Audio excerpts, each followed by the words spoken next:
దావీదు సుతునికి జయము జయం, స్తుతులు చెల్లించెదం. యెరూషలేముకు యేసుని రాక, ఆర్భాటముతో జరుగు వేడుక. స్వరమెత్తి పాడాలి విజయ గీతిక, స్వరమెత్తి పాడాలి విజయ గీతిక. మన ప్రభువును రక్షకుడునైన యేసుక్రీస్తు అతి శ్రేష్టమైన నామములో మీ అందరికీ ఫామ్ సండే శుభాకాంక్షలు తెలియపరుస్తూ ఉన్నాం. ఈ శ్రేష్టమైన సమయంలో దేవుని పరిశుద్ధ గ్రంథంలో నుండి మత్తయి సువార్త 21వ అధ్యాయము 3వ వచనం, ఎవడైనను మీతో ఏమైనను అనిన ఎడల అవి ప్రభువునకు కావలసి ఉన్నవని చెప్పవలెను.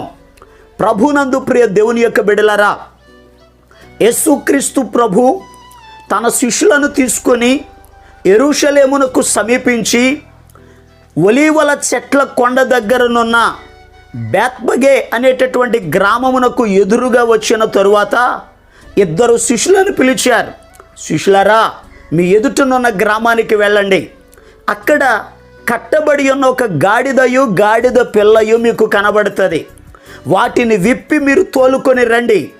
ఎవడైనానో ఇది ఎందుకు ఇప్పుతున్నారని అడిగిన ఎడల మీరు ఒక మాట చెప్పండి, ఇది ప్రభువునకు కావలసి ఉన్నవని చెప్పుడి.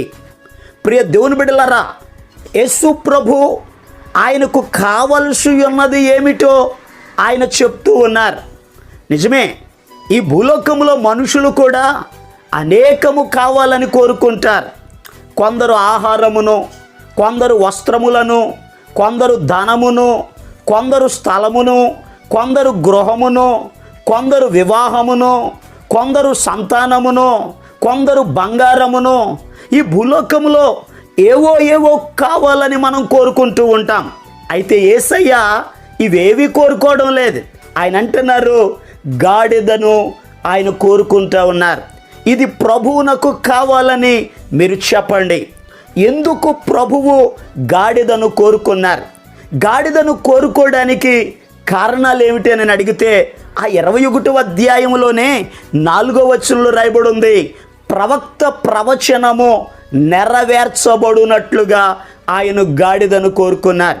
అలనాడు జకర్యా అనేటటువంటి ప్రవక్త 9వ అధ్యాయం 9వ వచనంలో ఆయన ప్రవచించారు, సియోను నివాసులారా బహుగా సంతోషించండి, యెరూషలేము నివాసులారా ఉల్లాసముగా ఉండండి.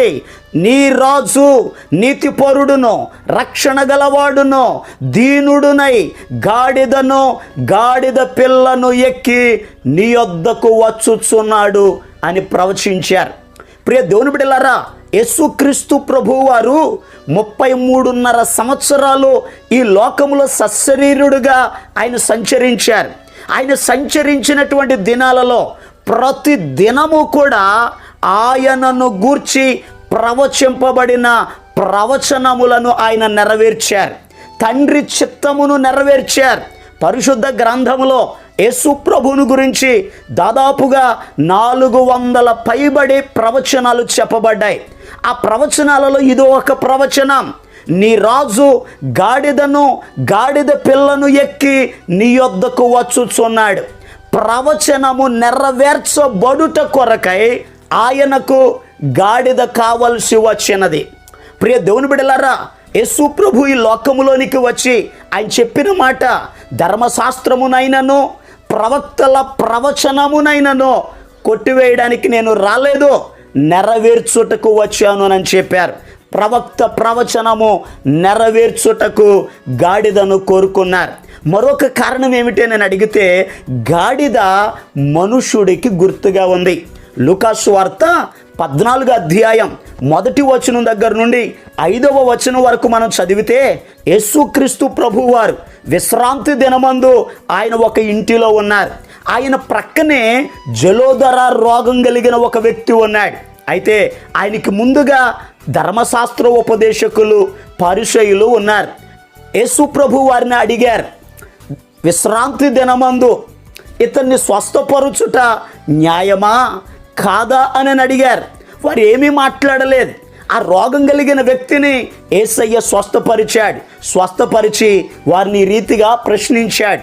లూకాసు వార్త 14:5 మీలో ఎవని గాడిద అయినను ఎద్దైనను గుంటలో పడిన ఎడల విశ్రాంతి దినమున దానిని పైకి తీయడా అని ప్రశ్నించారు. వారేమీ ఆయనకు ఉత్తరమియ్యలేదని వాక్యంలో రాయబడి ఉంది. ప్రియ దేవుని బిడ్డలారా, ఈ 5వ వచనములో ఎవని గాడిద అయినను అన్న దగ్గర 1 అని అంకేసి ఉంది. ఆ కింద రాయబడిన మాట ఏంటో తెలుసా? ఎవని కుమారునినైనను. గాడిద మానవునికి గుర్తుగా ఉంది. అందుకే యాకోబు గారు తన 12 మంది కుమారులను ఆశీర్వదిస్తూ ఇషాకారును ఆశీర్వదిస్తూ ఈ రీతిగా అన్నారు. ఇషాకారు 2 దొడ్ల మధ్య పండుకొని ఉన్న బలమైన గాడిద వంటి వాడివి అని అన్నారు. నిజమే ప్రియ దేవుని బిడ్డలారా, గాడిద మానవుడికి గుర్తుగా ఉంది. ధర్మశాస్త్ర ప్రకారంగా గాడిద అపవిత్రమైనది. దేవుడు ఈ భూలోకములో మానవులను ప్రతి దానిలో తొలుచులను నాకు ఇవ్వండి అని చెప్పారు. అయితే గాడిద పిల్లను మాత్రం నాకు ఇవ్వద్దు, గాడిదకు ప్రతిగా గొర్రె పిల్లను అర్పించమని ప్రభు చెప్పారు. ఎందుకు అని అడిగితే గాడిద అపవిత్రమైనది. ప్రియ దేవుని బిడ్డలారా, మానవుడు కూడా అపవిత్రుడే. రోమిలికి రాసిన పత్రిక 3:23 ప్రకారంగా ఏ భేదమును లేదు, అందరూ పాపము చేసి దేవుడు అనుగ్రహించు మహిమను పొందలేకపోతున్నారని వాక్యంలో రాయబడి ఉంది. అందరూ పాపులే, పాపమునకు వచ్చు జీతము మరణమని వాక్యంలో రాయబడి ఉంది. పాపములో ఉన్న ఒక మనిషిని రక్షించుట కొరకే యేసయ్య భూలోకములోనికి వచ్చాడు. వచ్చిన ఆయన ఇప్పుడు కోరుకుంటున్నాడు, పిలుస్తున్నాడు. ఆయనకి ఎవరు కావాలి? ప్రభు పిలుస్తున్నాడు. ప్రయాసపడి భారమును మోసుకొనుచున్న సమస్త జనులారా నా యొద్దకు రండి, నేను మీకు విశ్రాంతిని కలుగజేస్తాను. ఎవరైతే భారముతో ఉన్నారో, ప్రయాసతో ఉన్నారో, బాధలలో ఉన్నారో, సమస్యలలో ఉన్నారో, కృంగిపోయి ఉన్నారో వారిని యేసయ్య పిలుస్తున్నాడు. ఎందుకని అడిగితే ప్రభువునకు వారు కావలసి ఉన్నది. ప్రియ దేవుని బిడ్డలారా, యేసయ్య చెప్పాడు కదా, ఆరోగ్యవంతుడికి వైద్యుడు అక్కర్లేదు, నేను నీతిమంతులను పిలువ రాలేదు అని చెప్పారు. పాపములో ఉన్న వారి కొరకే యేసయ్య ఈ లోకంలోకి వచ్చాడు. పాపులను పిలుస్తున్నాడు. ప్రభునకు కావలసినది ఏమిటి అని అడిగితే గాడిద మానవుడికి గుర్తుగా ఉంది. పాపములో ఉన్న మానవుణ్ణి ప్రభు కోరుకుంటున్నాడు, ప్రభు పిలుస్తున్నాడు. అయితే ప్రియ దేవుని బిడ్డలారా, ఒక వ్యక్తి ప్రభు దగ్గరకు వస్తే ఆ వ్యక్తికి వచ్చే మేలేమిటో పరిశుద్ధ గ్రంథంలో నుండి ఒక 3 విషయాలు త్వరగా దేవుని వాక్యంలో నుండి మనం ధ్యానం చేద్దాం. చూడండి, మత్తయి సువార్త 21:2 రాయబడి ఉంది, మీ ఎదుటనున్న గ్రామమునకు వెళ్ళుడి, వెళ్ళగానే కట్టబడి ఉన్న గాడిదయు దానితో ఉన్న ఒక గాడిద పిల్లయు మీకు కనబడును, వాటిని విప్పి నా యొద్దకు తోలుకొని రండి. ప్రియ దేవుని బిడ్డలారా, జాగ్రత్తగా గమనించండి. ఒక వ్యక్తి యేసయ్య పిలుస్తున్నాడు. యేసయ్య దగ్గరికి వస్తే అతనుకున్న కట్లు, అతనుకున్న బంధకాలను విప్పుతాడు. కట్టబడి ఉన్న గాడిద విప్పబడిన రీతిగా ఈరోజు మానవుడు ఏ బంధకాలలో అయితే ఉన్నాడో ఆ బంధకాలలో నుండి దేవుడు విడిపిస్తాడు. ఈరోజు లోకంలో చాలామంది పాపములో బంధించబడ్డారు, త్రాగుడులో బంధించబడ్డారు, చెడు వ్యసనాలలో బంధించబడ్డారు, చెడ్డ అలవాట్ల చేత బంధించబడ్డారు. మానేయాలని ఉంది కానీ మానలేకపోతున్నారు. ఎందుకో తెలుసా? వారు బంధించబడి ఉన్నారు.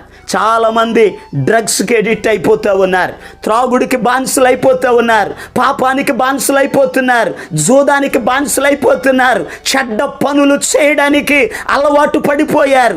మానేయాలని ఆశ ఉంది కానీ మానలేకపోతున్నారు. అయితే దేవుని బిడ్డలారా, ప్రభు నిన్ను కోరుకుంటున్నాడు. నీ యొక్క దురలవాట్ల నుండి, నీ యొక్క చెడ్డ వ్యసనాలలో నుండి ఆయనే నిన్ను విడిపించే దేవుడు, ఆయన విమోచకుడు, ఆయన రక్షకుడు. ప్రియ దేవుని బిడ్డలారా, ప్రభు దగ్గరికి నీ వస్తే నీకున్న బంధకాలలో నుండి ఆయన నిన్ను విడిపిస్తాడు. ఇక 2వ మాట, మత్తయి సువార్త 21:7 మనం చదివితే అక్కడ రాయబడి ఉంది, ఆ గాడిదను దాని పిల్లను తోలుకొని వచ్చారట, ఆ గాడిద మీద తమ బట్టలు వేయగా. ప్రియ దేవుని బిడ్డలారా చాలా జాగ్రత్తగా గమనించండి. ఎందుకనగా ఆ గాడిద మీద వస్త్రాలు వేశారు.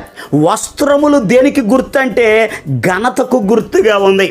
ఎందుకంటే నిర్గమకాండం 28వ అధ్యాయం 2వ వచనాన్ని చదివితే ప్రభువు మోషేతో చెప్పారు, అహరోను యాజకుడు గనుక అహరోను కొరకు ఒక ప్రతిష్ఠితమైనటువంటి వస్త్రములను కుట్టించండి, అది అతనికి ఘనత అని ప్రభు చెప్పారు. నిజమే ప్రియ దేవుని బిడ్డలారా, విలువలేని గాడిద మీదకి ఎప్పుడైతే వస్త్రాలు వేశారో ఆ గాడిదకు ఘనత వచ్చింది.